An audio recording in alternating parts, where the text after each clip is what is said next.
ভয়াবহ অগ্নিকাণ্ডে পুড়ে ছাই একটি বসতঘর। ঘটনা শনিবার রাত আনুমানিক প্রায় ৮টা নাগাদ। ঘটনার বিবরণে জানা যায়, গোমতী জেলা উদয়পুর মহকুমা অন্তর্গত মুরাপাড়া পঞ্চায়েতের অধীন অমর সরকারের স্ত্রী লক্ষ্মী সরকার তার নিজের মেয়েকে নিয়ে জামজুরি বাজারে গিয়েছিল। তার কিছু মুহূর্তের মধ্যেই হঠাৎ একটি রান্নার গ্যাসের সিলিন্ডার শব্দ শুনতে পায় গ্রামবাসীরা। এই সিলিন্ডারের একটি অংশ পাশের বাড়ির প্রায় 50 মিটার দূরে গিয়ে পড়ে। তার সঙ্গে আরও একটি সিলিন্ডার ঘরের মধ্যে বিস্ফোরণ ঘটে। আশেপাশে লোকজন খবর দেয় বাড়ির মালিককে এবং সঙ্গে সঙ্গে খবর দেওয়া হয় উদয়পুর অগ্নি নির্বাপক দপ্তরে।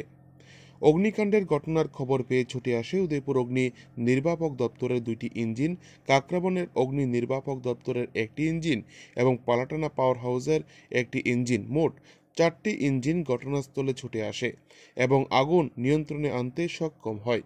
বাড়ির মালিক লক্ষ্মী সরকার জানান, ঘর থেকে কোনো কিছুই বের করা সম্ভব হয়নি। বাড়ির মালিক জানান, প্রায় 3,75,000 টাকা নগদ ও কিছু স্বর্ণালংকার ছিল।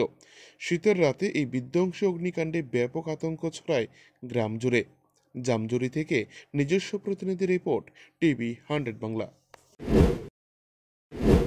আমরা 7:30টার দিকে আমার ভাই ফোন করছিল ভাইয়ের কাছে। সেই ভাই খবর কইছে, আইছে দেখছি বাড়িতে আগুন। বাড়ির মালিকের নাম কি? লক্ষ্মী রানী সরকার। কিছু কি ঘর থেকে বার করতে পারছে? না না, কিছুই পারছে না। তখন সে কই আসলো বাড়ির মালিক? বাজারে আসলো, একটু কাজ আছে। আপনি কি হন? হ্যাঁ, আমি